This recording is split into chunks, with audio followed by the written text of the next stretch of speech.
Hey, good morning, everybody. It's Thursday here, and another morning live video episode.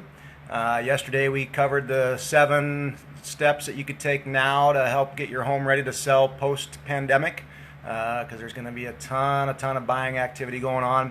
We're already seeing it now, and everything's starting to get loosened up on regulations. So life's going to kind of go back to normal, but even a crazier normal. So let me know if you guys are thinking about selling a home. I'll get you a market analysis and we can talk about what the market looks like.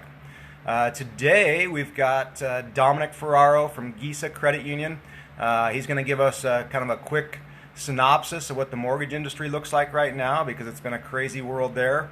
And so let's get into it and let's talk to Dominick this morning. Morning, Dom. Good morning, Kevin. How are you? Not too bad, not too bad. Life's good right now. So tell us, who you are, where you work, and kind of what you guys have to offer. Certainly. Yeah, so like you said, my name is Dominick Ferraro. I'm with GISA Credit Union. We're a local credit union over in Spokane. We're fully licensed Washington, Oregon, and Idaho. So the nice thing, though, all of our operations are local in Spokane. We've got processing, underwriting, closing, funding. Even our regional vice president sits in our Spokane office. Well, currently we all sit at home, but right. We're local here, so we can get things done on time and be small enough to be swift and get the right answers right away, but big enough to have the right programs and rates and stuff.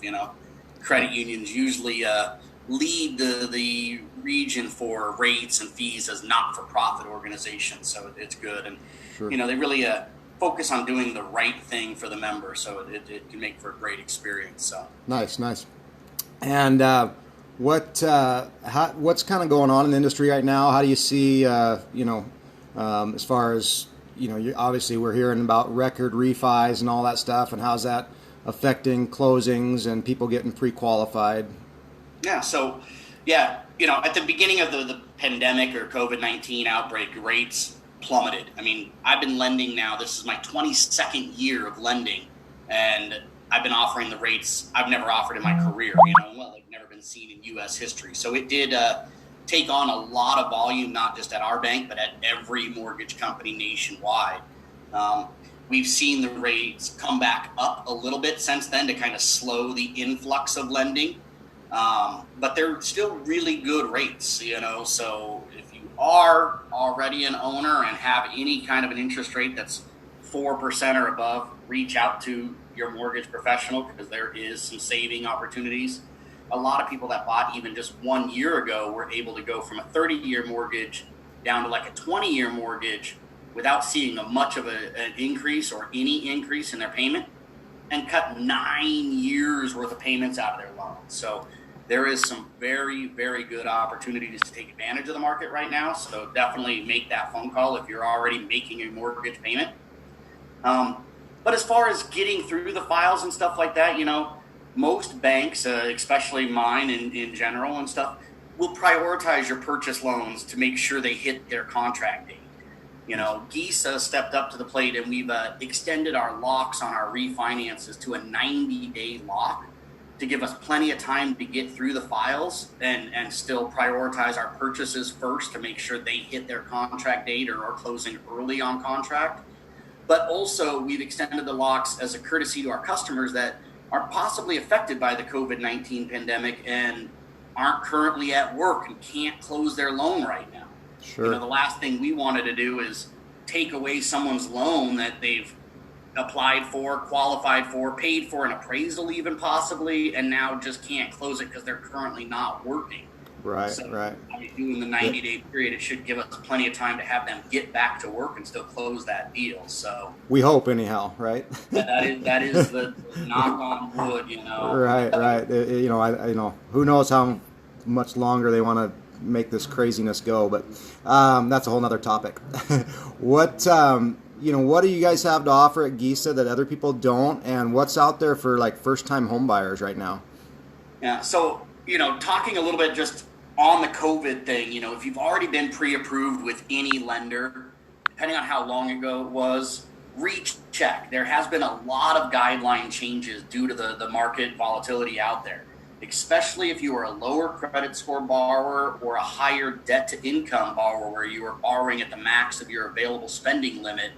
Some of those guidelines have changed to where you can't do loans below certain scores anymore, or you can't go above a certain debt to income ratio that was available 30 days ago. So make sure, before you're just continuing to go and look at homes, that you've rechecked the validity of your approval and that you still can qualify, especially if you were an FHA or VA borrower, or if you were using the down payment assistance through the either Idaho Housing or the Washington Bond programs. A lot of those programs are really struggling right now or have had strict guideline changes that affect a lot of the people that use those. So double, triple check to make sure those are okay. Awesome. One of the nice things at GISA is we are what's called a portfolio lender. So we have all the agency programs through FHA, VA, for Fannie Mae, Freddie Mac. But we have the ability to do what's called portfolio lending, where we have internal programs where GISA's actually set the guidelines for them. GISA does all the internal underwriting. There is no outside source like the Idaho Housing or Bond that has to second look at it to make a final decision. Nice. And in those programs, we do some unique stuff like, construction lending and land lending and even manufactured housing and stuff. But we also really do have a great zero down program. We call it a first-time home buyer program, but you don't technically have to be a first-time buyer to take advantage of it. It is just a zero down loan. Nice. Versus the bond programs, it's a conventional loan instead of FHA. So a lot easier if you're writing an offer in a multiple offer situation. In these day and age, it's really hard to get an FHA loan as the accepted offer on a property. Conventional has a much better pull-through chance on that. Nice. So, and ours, again, it's an internal program. We do require a little bit higher credit scores. We don't start our zero down programs till a 660 score. Some of those bond programs will go down to a 620 or 640. So we are looking for a little bit better credit, not perfect, but it is a much more flexible program. Some of ours even are a no MI program, which can save you a ton of money on a zero down program. So Sure, definitely. Really great. And we haven't seen the restrictions come to us. Obviously on FHA, those are nationwide changes. Everybody has to follow suit on those. But our internal programs, we haven't seen any guideline restrictions. There has been a couple new steps on construction to meet the current phase 1 COVID requirements for new construction and permitting and, social distancing on the job sites and personal protective equipment and things like that. But GISA has not halted lending. We just have additional steps we have to, comply with to make sure that we're lending on a safe job site that has the ability to complete the build without getting shut down for not meeting these requirements. So. Right. Good point. So what does the future look like to you? Obviously being in the industry, kind of seeing what's going on. What do you see in the next 6 months, and what do you see in the next year? I'm really hopeful. I mean, with seeing places like Idaho and even Washington starting to already loosen restrictions, I'm hopeful we won't see anything like we did in the 2009. Being someone that was lending well before that and through that was not a fun time to be in. But the homeowners we have in houses today are qualified buyers that we triple check their income and their employment, and we collected a down payment, and they've got skin in the game. So these people are going to continue to, fight for their home.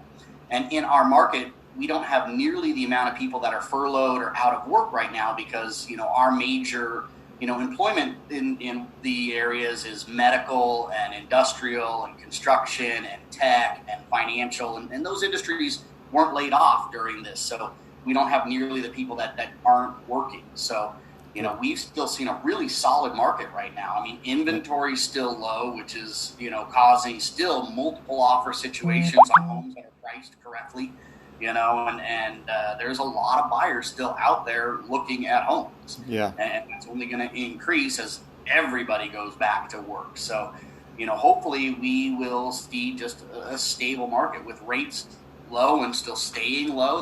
is a great time for people to still take advantage. And so I haven't really seen a negative effect on that. We're still seeing appraisals coming in at and above values on purchase contracts. So we haven't seen any kind of a downturn on that. So, hopefully as long as we don't have like some second big outbreak or another, drastically extended stay at home, we should weather through this really well.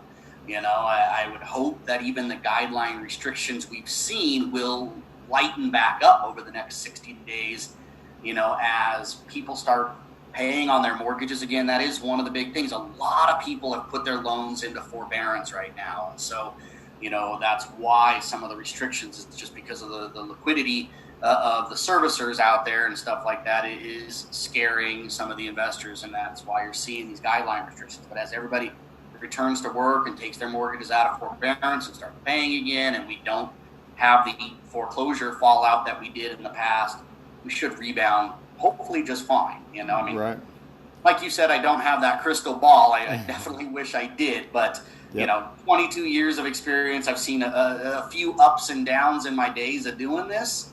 And I think they've definitely put us in a better place this time than in 2009, where there wasn't the options of all these forbearances and things like that to help people weather through the storm. People just went past due, and then their credit was tanked, and then they couldn't rebound from it. And here we not only GISA, but every other bank out there stepped up to the plate right out of the gate and found ways to help people weather through this without negative impacts on their credit or their ability to even refinance and stuff like that. So yeah, definitely. Well, the cards aren't stacked against us quite like they were back in 08 time frame. So, well, Dominick, I sure appreciate you joining us this morning, and we'll definitely stay in touch. And if anybody wants to get pre-approved, I'll put Dominick's information in the notes below. And have a great day, Dom. Got it. You too. Thanks. So that's another episode 29 now. Tomorrow we're going to talk to another small business, hopefully. Waiting still for confirmation on that. And we'll continue to do some home tours next week, Monday market stats, of course, and some tips on real estate. So take a look for those next week. Also coming soon, I've got a home, 5 acres with a shop, Rathdrum. It's going to be coming on live here in the next week. So if you guys are looking for something or know somebody that's looking for a home on 5 acres, looking for a shop, look for that soon on my listings. As well as we'll have a next month coming on board, a home on 22 acres with a shop and a shop with an apartment.